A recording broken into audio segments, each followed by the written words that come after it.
मित्रांनो, एक famous writer Paulo Coelho यांचं एक सुंदर वाक्य आहे अल्केमिस्ट या बुकमधलं, की अगर तुम किसी चीज़ को पूरी शिद्दत से चाहो तो सारी कायनात तुम्हें उसे मिलाने की साजिश में लग जाती है, कोशिश में लग जाती है। तर याच तत्वावरती, याच प्रिन्सिपलवरती विश्वास ठेवून मित्रांनो, आपल्यासमोर मी आज एक नवीन कोर्स घेऊन आलोय, त्याचं नाव आहे design of steel structure. So civil इंजिनिअरिंगच्या 3rd इयरच्या विद्यार्थ्यांसाठी असणारा हा विषय आहे, अतिशय महत्त्वाचा विषय आहे। आरसीसी तुम्ही पुढच्या सेममध्ये शिकणार, तर त्या अगोदर स्टील स्ट्रक्चर असतं काय, त्याचं डिझाइन कसं करतात याबद्दल आपण ह्या व्हिडिओ लेक्चर सिरीजमध्ये शिकणार आहोत। तर त्याबद्दल थोडक्यात आता ह्या लेक्चरमध्ये मी तुम्हाला इंट्रोडक्शन देणार आहे, की मुळात विषय काय आहे, त्याचं मार्किंग स्कीम किती कसं असणार, त्याला क्रेडिट किती असणार आणि ह्या विषयामध्ये आपल्याला कोणत्या युनिटबद्दल अभ्यास करायचा आहे त्याबद्दलची एक थोडक्यात चर्चा मी ह्या लेक्चरमध्ये करतोय। हा पूर्ण कोर्स जो आहे मित्रांनो, हा तुम्हाला पेड फॉर्ममध्ये आपल्या श्रवण सर्स इंजिनिअरिंग अकॅडमी या ॲपवरती उपलब्ध असणार आहे। काही डेमो लेक्चर्स पण असतील, यूट्यूबला सुद्धा असतील, ॲपवरती सुद्धा असतील, ते तुम्ही नक्की बघा आणि जर तुम्हाला आवडला तर हा कोर्स जो आहे तो नक्कीच परचेस करा। काही विद्यार्थ्यांनी मागच्या सेममध्ये स्ट्रक्चरल ॲनालिसिस हा सब्जेक्ट आपला परचेस केलेला आणि त्यांचा फीडबॅक जो होता तो अतिशय सुंदर होता। तर ते माझे विद्यार्थी तर कंटिन्यू असणारच आणि जर तुमचे जवळचे मित्र असतील तर त्यांना पण शेअर करायला विसरू नका। हा पूर्ण कोर्स आपल्याला आपला ॲप जे आहे श्रावण सर्स इंजिनिअरिंग अकॅडमी, त्याची लिंक आहे या व्हिडिओच्या डिस्क्रिप्शनमध्ये। आपलं स्वतःचं टेलिग्राम चॅनल आहे, व्हॉट्सॲप ग्रुप आहे, त्या सगळ्यांच्या लिंक ज्या आहेत त्या उपलब्ध आहेत खाली डिस्क्रिप्शनमध्ये, त्यावरती क्लिक करा। माझा कॉन्टॅक्ट नंबर आहे, तुम्ही मला कॉल करून जे काही तुमच्या शंका कुशंका डाऊट्स असतील ना ते तुम्ही क्लिअर करू शकता। आता सुरुवात करूया, बघूयात एक्झॅक्टली की डिझाइन ऑफ स्टील स्ट्रक्चर हा सब्जेक्ट नेमका आहे तरी कसा। तर मित्रांनो, हा 3rd इयरचा आपला सब्जेक्ट आहे 2019, म्हणजे आपण 2019 पॅटर्नप्रमाणे हा सब्जेक्ट आपण इथं घेणार आहोत। त्याचा सब्जेक्ट कोड आहे 301003 डिझाइन ऑफ स्टील स्ट्रक्चर, त्याला आपण शॉर्टमध्ये DSS असं आपण त्याला म्हणत असतो। आता या विषयाचं जर तुम्ही एक्झामिनेशन स्कीम जर बघितली तर इन सेमिस्टर एक्झाम जी होते आपली त्यामध्ये 30 मार्काचं याला नेहमीप्रमाणे वेटेज आहे आणि ह्या 30 मार्क्समध्ये सुरुवातीचे 2 युनिट तुम्हाला विचारले जातील। सुरुवातीचे जे 2 युनिट असतात त्या 2 युनिट्सवरती तुमची ही 30 मार्काची एक्झाम होणार, ज्याला आपण इन सेमिस्टर एक्झाम म्हणतो। ऑलरेडी तुम्ही विद्यार्थ्यांनी ह्या एक्झाम दिलेल्या आहेत, त्यामुळे त्यांचा चांगला एक्सपिरियन्स तुम्हाला आहे, तर इथं काही डिफिकल्टी येणार नाही तुम्हाला। नेक्स्ट आहे एंड सेमिस्टर एक्झाम, जी की 70 मार्काची असते। 70 मार्काची एंड सेमिस्टर एक्झाम असते आणि या एंड सेमिस्टर एक्झाममध्ये मग पुढचे जे काही 4 युनिट असतात, युनिट नंबर 3, 4, 5 अँड 6, या 4 युनिटवरती 70 मार्काची एक्झाम घेतली जाते सेपरेट। ओके, पहिल्या 2 युनिटचा आता एंड सेमिस्टरमध्ये कुठलाही संबंध नसतो। नंतर राहिला प्रश्न प्रॅक्टिकलचा, टर्म वर्कचा किंवा ट्युटोरियलचा। ॲक्च्युली जी सिलेबस कॉपी आपल्याला युनिव्हर्सिटीने प्रोव्हाइड केली, या सिलेबस कॉपीमध्ये स्टील स्ट्रक्चर या सब्जेक्टला टर्म वर्क, प्रॅक्टिकल, ओरल वगैरे नाही आहे, बट हे डिपेंड करतं रिस्पेक्टिव्ह कॉलेजवरती। आपले शिक्षक जे असतात ते तुमची प्रॅक्टिस चांगली व्हावी, तुमचा अभ्यास चांगला व्हावा या दृष्टिकोनातनं काही टर्म वर्क किंवा ट्युटोरियल तुम्हाला प्रोव्हाइड करत असतात, तर ते तुम्हाला सिन्सिअरली फॉलो करून ते सबमिट करायचे आहेत आणि त्यांचे एक वेगळ्या प्रकारचे मार्क्स किंवा एक वेगळ्या प्रकारचं इम्प्रेशन तुमचं शिक्षकांसमोर पडत असतं, तर त्याला सिरियसली घ्यायचं। आणि जर का काही ट्यूट दिलेत, काही प्रश्नपत्रिका सोडवायला दिली, तर त्याला याच पद्धतीने सोडवायचं की त्याचा फायदा तुम्हाला येणाऱ्या एक्झाममध्ये होईल। आता जाऊयात आपण की सिलेबस काय, तर एकूण ह्या ठिकाणी 6 युनिटचा आपल्याला अभ्यास करायचा आहे। सुरुवातीचे हे 2 युनिट आहेत हे तुम्हाला इन सेमिस्टर एक्झामला आणि नंतरचे जे 4 युनिट आहेत ते तुम्हाला एंड सेमिस्टर एक्झामला विचारले जातील। आता पहिल्या युनिटचं नाव आहे design philosophy and tension member.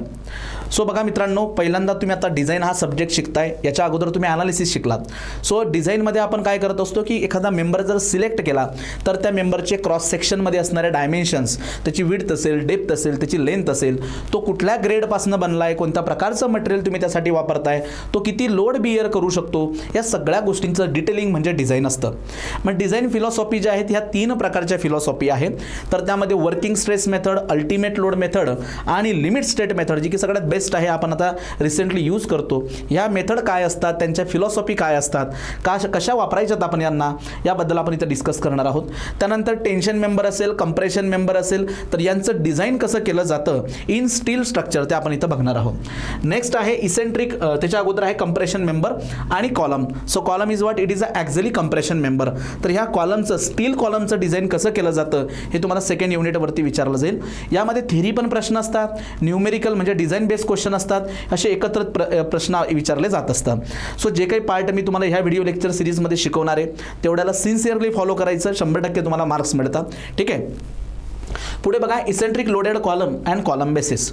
So या ठिकाणी आपण ॲक्झिली लोडेड कॉलम जो आहे त्याचं डिझाईन आपण डिस्कस करतो. आणि युनिट नंबर 3 मध्ये मित्रांनो इसेंट्रिकली लोडेड कॉलम, जर का लोड कॉलमच्या ॲक्सिसमधून लॉन्जिट्युडिनल ॲक्सिसमधून पास होत नसेल त्याला इसेंट्रिक लोड म्हणतो आपण, तर त्याचं डिझाईन आपण इथं बघणार आहोत. युनिट नंबर 4 जो आहे त्यामध्ये डिझाईन ऑफ फ्लेक्झरल मेंबर, याचा अर्थ बीम असेल, पर्लिन्स असतील तर यांचं डिझाईन जे आहे, लिंटेल असेल यांचं डिझाईन आपण इथं बघणार.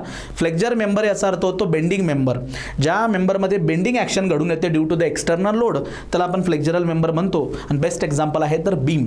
सो जो स्टील बीम आहे त्याचं डिझाईन कसं करतात ते आपण इथं बघणार. नेक्स्ट इंडस्ट्रियल रूप ट्रसेस असतील, गॅन्ट्री गर्डर असतील, प्लेट गर्डर असतील तर यांचं सुद्धा डिझाईन आपल्याला 5व्या आणि 6व्या युनिटमध्ये बघायचं आहे. सो बेसिकली स्टील स्ट्रक्चर असताना एक महत्त्वाचं गोष्ट असते की स्टील मेंबर एकमेकाला कनेक्ट करण्यासाठी आपल्याला कनेक्शन्स प्रोव्हाइड करावे लागतात. रिवेटेड कनेक्शन असतं, बोल्टेड कनेक्शन असतं आणि वेल्डेड कनेक्शन असतं. तर काही प्लेट गर्डर ह्या बोल्टेड पण असतात आणि काही प्लेट गर्डर ज्या आहेत ह्या मित्रांनो वेल्डेड असतात. तर ॲक्च्युअल सिलेबसमध्ये आपल्याला वेल्डेड प्लेट गर्डरचं डिझाईन आहे. सो इन डिटेल हे नवीन टर्म्स आहेत तुमच्यासाठी, त्या काय असतील मी बेसिकपासून तुम्हाला त्या गोष्टी सांगेल. त्यानंतर युनिव्हर्सिटीचे क्वेश्चन्स आपण इथं सॉल्व्ह करून घेणार.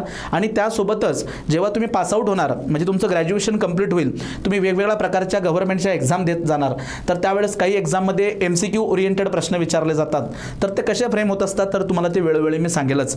आणि डिस्क्रिप्टिव्ह पॅटर्नची तुम्हाला सवय झाली तर येणाऱ्या काळामध्ये MPSCचा पेपर देत असताना सुद्धा तुम्हाला याचा फायदा होईल, जो की टेक्निकल इंजिनिअरिंगचा असतो. महाराष्ट्र इंजिनिअरिंग सर्व्हिस किंवा इंडियन इंजिनिअरिंग सर्व्हिसचे पेपर देताना पण ह्या पॅटर्नचा तुम्हाला फायदा जो आहे तो होणारच आहे.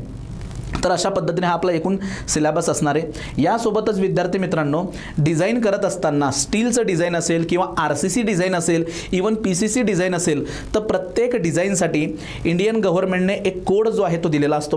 पूर्ण कोड जो असतो त्याला आपण इंडियन स्टँडर्ड कोड असं म्हणत असतो. हा कोड आता आपल्याला फॉलो करायचा असतो, तो कोड आपल्याला यूज करायचा असतो. तो कोड आपल्याला एक्झामिनेशन हॉलमध्ये सुद्धा घेऊन जावा लागतो आणि घेऊन जाता येतो. सो एक कोड असतो तो IS कोड, तो आपण यूज करणार आहोत. तर स्टील स्ट्रक्चर साठी जो IS कोड आपण यूज करणार आहोत त्या IS कोडचं नाव आहे इंडियन स्टँडर्ड कोड. बघा लक्ष द्या, या IS कोडचं नाव आहे मित्रांनो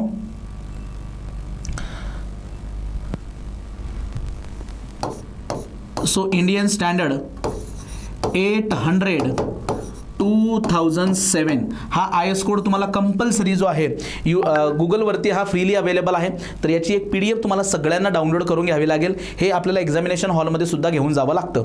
सो 800/2007 यालाच म्हणतात code of practice for design of steel structure, यासाठीचा हा IS कोड आहे. यासोबत एक स्टील टेबल सुद्धा असतो. स्टील टेबल म्हणजे जेवढी स्टील क्रॉस सेक्शन्स आहेत या क्रॉस सेक्शनचा centre of gravity, minimum radius of gyration about XX, about YY, moment of inertia, या सगळ्यांबद्दल इन्फॉर्मेशन जे आहे फ्रॉम क्रॉस सेक्शन एरिया, सगळ्या इन्फॉर्मेशन तुम्हाला स्टील टेबलमध्ये अवेलेबल असतात. तर एक स्टील टेबल आणि हा एक कोड IS 800/2007 या दोघांची हार्ड कॉपी तुम्ही नेहमी लेक्चर बघताना स्वतःसोबत ठेवायची आहे आणि कोडला कंप्लीट फॉलो करायचा आहे. हा कोड काय आहे तर एक प्रकारचा आपल्याला डिझाईन करण्यासाठीच्या गाईडलाईन्स यामध्ये प्रोव्हाइड केलेल्या असतात.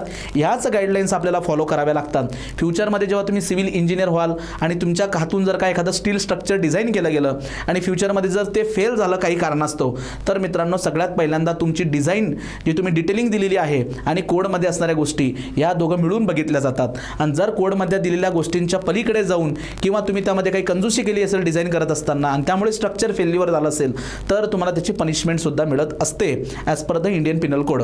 तर हे लक्षात घ्या. त्यामुळे एक जबाबदार नागरिक म्हणून आपल्याला पुढे सिव्हिल इंजिनियर म्हणून समाजात वावरायचं असतं. तर ह्या गोष्टी खूप काळजीपूर्वक फक्त परीक्षेला कामाच्या आहेत म्हणून नव्हे, तर फ्युचरमध्ये एक सिव्हिल इंजिनियर म्हणून तुम्ही वावरणार आहात, गवंडी म्हणून नाही जगायचं आहे तुम्हाला. तर त्यावेळेस अशा पद्धतीची फिलिंग तुमच्या मनात येणं गरजेचं आहे. तर हे सगळं आपण इथं डिटेल डिस्कस करणार आहोत स्टील स्ट्रक्चरबद्दल. ओके, तर आता आपण इथं थांबूयात. कोणत्याही प्रकारची शंका असेल तुम्हाला कोर्सबद्दल तर मी आधी पण सांगितलं माझा कॉन्टॅक्ट नंबर जो आहे डिस्क्रिप्शनमध्ये अवेलेबल असणार आहे. तुम्ही मला कॉल करून काहीही प्रश्न असतील तुमचे विचारू शकतात. जर तुमचा मागच्या सेमिस्टरमध्ये असणारा ॲनालिसिस हा सब्जेक्ट जर बॅक असला तर तो सुद्धा आपल्या ॲपमध्ये मित्रांनो अवेलेबल आहे, त्याचाही तुम्ही फायदा घ्या. भेटूया आपण नेक्स्ट लेक्चरमध्ये, नेक्स्ट व्हिडिओ लेक्चरमध्ये, जे कम्प्लिटली आपल्या ॲपवरती अवेलेबल असेल. त्यामध्ये तुम्हाला डेमो लेक्चर्स असतील ते तुम्ही बघू शकतात, ते फ्री आहेत. आवडलं तर कोर्सेस तुम्ही जो आहेत परचेस करू शकतात. Thank you so much.